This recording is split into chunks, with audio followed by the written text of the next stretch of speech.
What's good? It's Woog. Please like the video, subscribe to the channel if you are into the fight talk. Erickson Lubin, 21-1, is about to take on Terrell Gausha, 21-1 with one draw. It's the battle of 21-1s, with Lubin's loss coming against Jermell Charlo and Gausha's loss to the American Dream, Erislandy Lara, and Gausha's draw coming against Austin Trout. While these two do have the same record, they have different levels of hype. Lubin is 8 years younger than Gausha, only 24 years old. Gausha is 32. Lubin had started to feature on popular undercards, scoring impressive KOs and TKOs, and showing an intelligent commitment to the body attack that had him looking like a calculated beast throughout his first several fights. 16 of his 21 wins have come via knockout. And I'm not lying when I tell you that I can't think of too many fighters who've had one singular punch matter this much in their overall reputation. It's like the guy was nearly perfect, performance after performance, perfection, and then he fights for the title versus Jermell Charlo in a fight that I couldn't wait to see, and gets knocked out badly by one Jermell Charlo low hook that Lubin just happened to dip his head right into. You know, in baseball, they refer to some nice hits as getting the ball with the sweet part of the bat, where the batter just gets all of it. Well, Charlo connected on Lubin perfectly with the sweet part of the punch, with that crushing power. Fight's over. I couldn't believe it. Sure, Lubin was only 21 at the time, and yeah, he hadn't really fought any elite or near elite competition, but he just seemed like this young fighter who had it all together and had the skill set and work rate that was just going to be a big problem for anyone to handle. Kinda how I feel about Vergil Ortiz Jr. right now. That's the young, dangerous prospect contender down at 147, welterweight. Lubin got caught with this one punch. Good night. Might be the best punch of Jermell Charlo's career, and he's had a few highlights. And that Lubin-Charlo fight was for Charlo's WBC title. So since that loss 3 years ago, he's won his last 4 fights, 3 by knockout. And I actually got to see him live in February 2019 when he knocked out and retired Ishe Smith on that Gervonta Davis versus Hugo Ruiz undercard in Carson, California. Gervonta Tank Davis's original opponent was supposed to be former 2-division champ Abner Mares, but he got hurt. Big bummer. Hugo Ruiz was just in way over his head. First round knockout. But Lubin was fantastic versus Ishe Smith. Again, the guy's been a destructive force in just about every moment of his very young career, except for that one punch. Off the top of my head, I can't really think of another fighter I could say that about. Anyway, Lubin's opponent here is probably the best he's faced since Charlo. I mean, Ishe Smith is probably the second most decorated, having won the IBF 154 title for a brief moment, but Smith was greatly diminished by the time Lubin finished him. But let's look at this current opponent, Terrell Gausha. Style-wise, Gausha is what I would call a competitive and strong round winner. A pretty traditional style boxer, good athlete, fights well, taking small steps backwards, good jab, a really good straight right hand, a good left hook, good check left hook in terms of his timing on an advancing opponent. He's not particularly fast and quick with the hands, but he places the punches well. Good accuracy. He mixes up the attack once he gets going. I actually think that he could win some of the moments of this fight that he's able to keep in the middle of the ring. If you recently watched Jose Ramirez versus Victor Postal in their title fight, Lubin would be Ramirez, who liked to close the distance so he could get a ton of leverage into some body punches, whereas Gausha would be Postal, who liked to work behind a jab and control the spacing. Gausha wants to earn Lubin's respect with the jab, make him a little hesitant to want to close the distance so aggressively, and when he does make it inside, stick and move or stick and hold.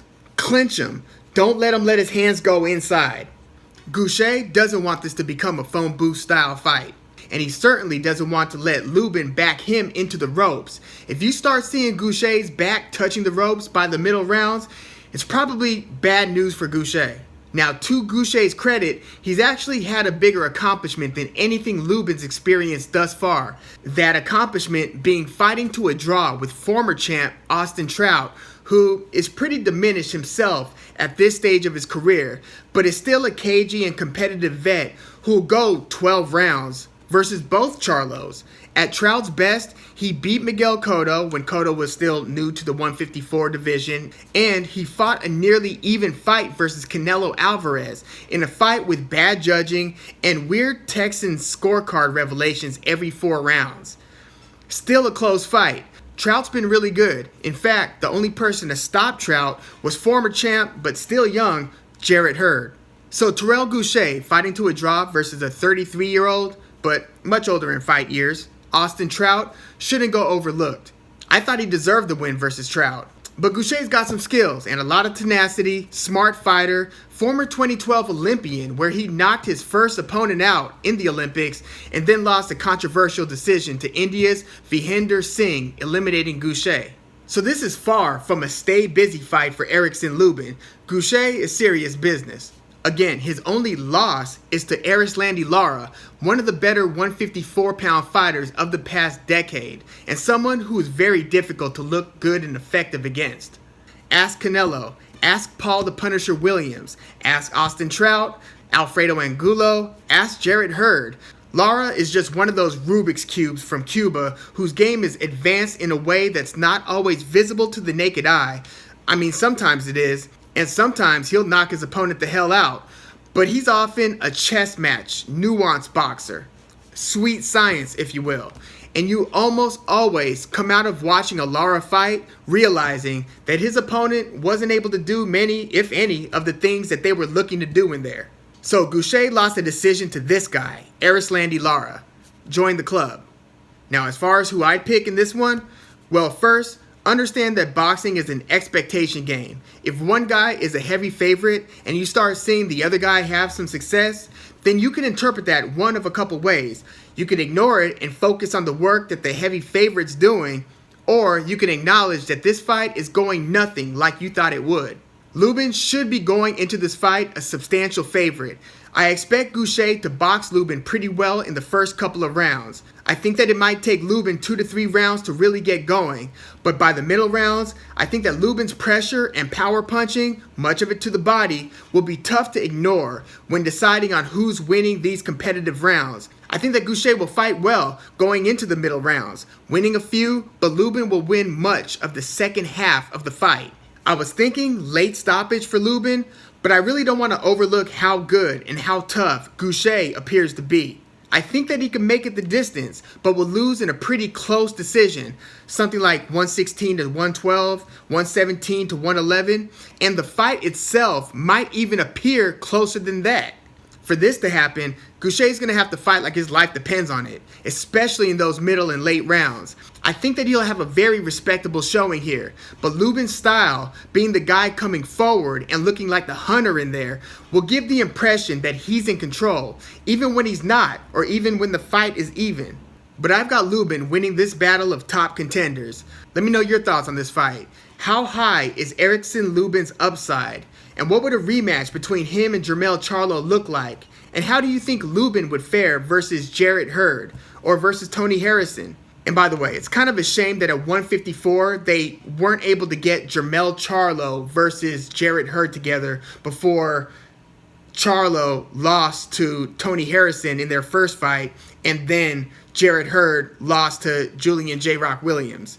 It was just one of those missed opportunities. I kind of remember a similar 154 showdown that never happened between David Reed, who was coming off of an Olympic gold medal, versus then undefeated Fernando Vargas. Both David Reed and Fernando Vargas were undefeated.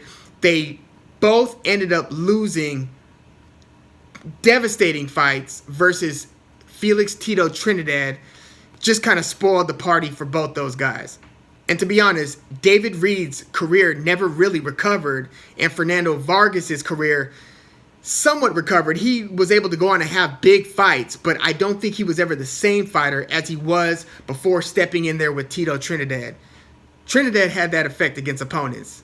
147, 154, should have never really been at 160, although he looked great against William Joppy before losing to Bernard Hopkins.